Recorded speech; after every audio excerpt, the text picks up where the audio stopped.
শুরু করার আগে একটা মজার ব্যাপার ভাবুন তো। ধরুন একটা ভিড়ে ভরা ঘরে বন্ধুর সাথে কথা বলার চেষ্টা করছেন। কি অসুবিধা হয়, তাই না? চারপাশের এত আওয়াজ যে কথাই প্রায় বোঝা যায় না। ঠিক। কিন্তু সেই বন্ধুকে যদি একটা টেক্সট মেসেজ পাঠান, একদম পরিষ্কার, তাই না? আজকের আলোচনাটা অনেকটা এইরকমই। কিভাবে ডিজিটাল কমিউনিকেশন এই স্পষ্টতাটা পায়, আমরা এর মূল ধারণাগুলো সহজভাবে বোঝার চেষ্টা করব, একদম গোড়া থেকে। ঠিক তাই। আজকের এই দ্রুত পরিবর্তনশীল প্রযুক্তির যুগে ডিজিটাল কমিউনিকেশনের ভিত্তিটা বোঝাটা খুব দরকারি, বিশেষ করে যারা ইলেকট্রনিক্স আর টেলিকমিউনিকেশন নিয়ে পড়ছে তাদের জন্য। আমরা দেখব কিভাবে তথ্য এক জায়গা থেকে অন্য জায়গায় এত নির্ভুলভাবে পৌঁছয়, চারপাশের এত বাধা বা নয়েজ সত্ত্বেও। আচ্ছা, তাহলে প্রথমেই ভাবি অ্যানালগ পদ্ধতির বদলে ডিজিটাল কেন আমরা এটা ব্যবহার করি। পুরনো দিনের রেডিওর কথা ভাবলেই বিষয়টা বেশ পরিষ্কার হবে। অনেক সময় কেমন ঘোর বা হিস আওয়াজ আসতো না? হ্যাঁ, আসতো তো। ওটা হলো অ্যানালগ সিগন্যালের সাথে মিশে যাওয়া বাইরের শব্দ, নয়েজ। ডিজিটাল সিগন্যালের সবচেয়ে বড় সুবিধা হলো এই নয়েজকে অনেকটা পাত্তা না দেওয়ার ক্ষমতা। ডেটা যখন 0 আর 1 এই দুটো অবস্থায় থাকে, তখন হালকা নয়েজ তাকে সহজে পাল্টে দিতে পারে না। অনেকটা ঝকঝকে প্রিন্ট করা লেখার মতো, যেখানে ভুল হওয়ার চান্স কম। ঠিক।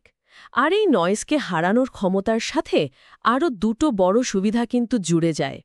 এক হলো ডেটা সিকিউরিটি। ডিজিটাল ডেটাকে ইনক্রিপ্ট করা অনেক সহজ। আচ্ছা। আর দ্বিতীয়টা হলো মাল্টিপ্লেক্সিং, একই চ্যানেল দিয়ে একই সময়ে অনেক রকম ডেটা পাঠানো। ধরুন ভয়েস, ভিডিও, টেক্সট সব একসাথে। তার অ্যানালগের চেয়ে ডিজিটালের মূল শক্তিটা কোথায় দাঁড়াচ্ছে? এর প্রধান সুবিধা হল নয়েজের বিরুদ্ধে লড়ার ক্ষমতা আর তথ্যের নির্ভুলতা। এটাই মূল। এবার দেখি একটা ডিজিটাল কমিউনিকেশন সিস্টেম, সেটা কি দিয়ে তৈরি হয়। খুব সহজভাবে দেখলে 4টে মূল অংশ থাকে। প্রথমটা হলো উৎস বা সোর্স, যেখান থেকে তথ্যটা আসছে। ধরা যাক আমাদের গলার আওয়াজ। দ্বিতীয় হলো প্রেরক যন্ত্র বা ট্রান্সমিটার, যা আমাদের আওয়াজকে ডিজিটাল সিগন্যালে পাল্টে পাঠানোর মতো করে তোলে। ঠিক। তৃতীয় হলো মাধ্যম বা চ্যানেল, যার মধ্যে দিয়ে সিগন্যালটা যায়। এটা তার হতে পারে, অপটিক্যাল ফাইবার হতে পারে, বা বাতাসও হতে পারে। বেতার তরঙ্গ যাকে বলে। হ্যাঁ, বেতার। আর চতুর্থ হলো গ্রাহক যন্ত্র বা রিসিভার, যে সিগন্যালটা গ্রহণ করে আবার মূল তথ্যে আওয়াজে পাল্টে দেয়। পুরো ব্যাপারটা আমাদের ডাক ব্যবস্থার মতো। চিঠি হলো সোর্স, পোস্ট অফিস ট্রান্সমিটার, রাস্তার চ্যানেল, আর প্রাপক হলো রিসিভার। ঠিক অ্যানালগটা দিলেন। এই 4টের মধ্যে চ্যানেলটাই কিন্তু খুব গুরুত্বপূর্ণ আর বেশ চ্যালেঞ্জিংও বটে, কারণ এই চ্যানেলেই বাইরের নয়েজ বা অন্যান্য সিগন্যালের বাধা ইন্টারফারেন্স এসে মূল ডেটার সাথে মিশে যেতে পারে বা ডেটাটা নষ্টও হতে পারে। ঠিক। চ্যানেলের প্রকৃতি, তার অবস্থা, এগুলো ডেটা পাঠানোর স্পিড আর নির্ভুলতার উপর সরাসরি প্রভাব ফেলে। তাহলে একটা ডিজিটাল সিস্টেমের মূল স্তম্ভ কোনগুলো হলো? উৎস, প্রেরক, চ্যানেল এবং গ্রাহক, এই 4টি। আচ্ছা, এবার আসি ডেটা পাঠানোর গতি নিয়ে। আমরা দুটো টার্ম প্রায়ই শুনি, বিট রেট আর বড রেট।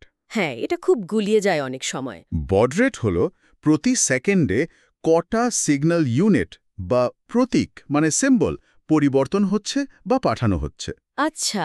আর বিট রেট হল প্রতি সেকেন্ডে কটা বাইনারি বিট 0 বা 1 পাঠানো হচ্ছে।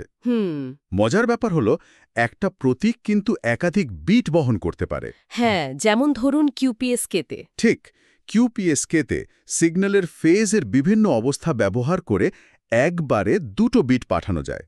তাই বড রেট আর বিট রেট সব সময় সমান নাও হতে পারে। একদম।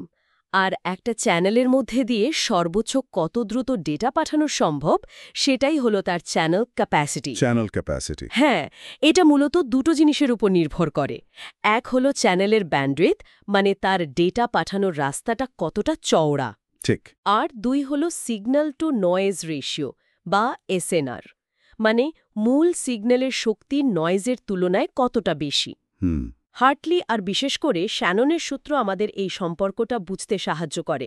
শ্যানন দেখিয়েছেন যে একটা নির্দিষ্ট ব্যান্ডউইথ আর এসএনআরের জন্য ডেটা পাঠানোর একটা সর্বোচ্চ সীমা আছে, থিওরিটিক্যাল লিমিট।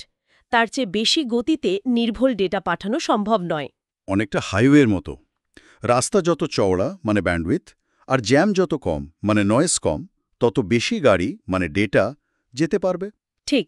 তাহলে চ্যানেলের তথ্য ধারণ ক্ষমতা মূলত কোন বিষয়গুলোর ওপর নির্ভরশীল? ব্যান্ডউইথ এবং সিগন্যাল টু নয়েজ রেশিও, এই দুটো। ঠিক। এবার ডিজিটাল ডেটা মানে ওই 0 আর 1গুলোকে বৈদ্যুতিক সিগন্যালে পাল্টানোর জন্য বিভিন্ন কোড ব্যবহার করা হয়। এদের বলে লাইন কোডিং। অনেক রকম আছে তাই না? NRZ, RZ। হ্যাঁ, যেমন NRZ মানে নন রিটার্ন টু জিরো। এখানে 1 বোঝাতে পুরো সময়টা জুড়ে একটা পজিটিভ ভোল্টেজ আর 0 বোঝাতে নেগেটিভ বা শূন্য ভোল্টেজ থাকে। RZ বা রিটার্ন টু জিরোতে 1-এর জন্য ভোল্টেজটা বিটের মাঝপথে শূন্যে ফিরে আসে। এতে টাইমিং বোঝা সহজ হয়, কিন্তু ব্যান্ডউইথ বেশি লাগে বোধহয়। হ্যাঁ, ঠিক। আরেকটা খুব কাজের পদ্ধতি হলো ম্যানচেস্টার কোডিং। এতে প্রতিটা বিটের মাঝখানে ভোল্টেজের একটা নির্দিষ্ট পরিবর্তন থাকে, হয় উঁচু থেকে নিচু বা নিচু থেকে উঁচু। ও আচ্ছা। এই পরিবর্তনটা রিসিভারকে প্রতিটা বিটের শুরু আর শেষ বুঝতে, মানে ক্লক সিগন্যাল পুনরুদ্ধার করতে দারুণ সাহায্য করে। ঠিক বলেছ। এই টাইমিং বা সিঙ্ক্রোনাইজেশনটা ডিজিটাল কমিউনিকেশনে খুব জরুরি।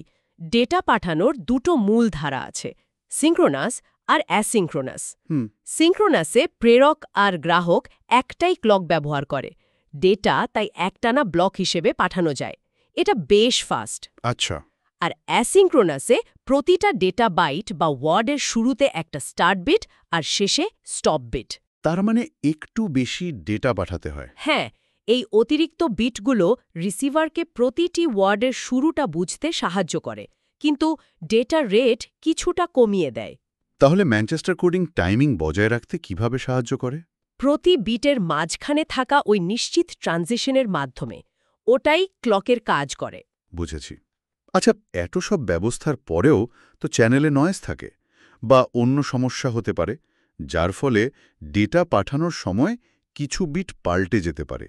মানে 0 পাঠালাম, রিসিভার পেল 1 বা উল্টোটা। হ্যাঁ, এটাকেই এরর বা ত্রুটি বলে। অনেকটা ফটোকপি করলে যেমন ছবির মান একটু কমে যায় বা হালকা দাগ পড়ে, সেরকম। ঠিক। আর এই ভুলগুলো ধরার জন্য, মানে ডিটেক্ট করার জন্য, আর সম্ভব হলে ঠিক করার মানে কারেক্ট করার জন্য বিভিন্ন কৌশল আছে। সবচেয়ে সহজ পদ্ধতির একটা হলো প্যারিটি চেক। Parity check? হ্যাঁ, এতে প্রতিটা ডেটা ইউনিটের সাথে একটা অতিরিক্ত প্যারিটি বিট যোগ করা হয়।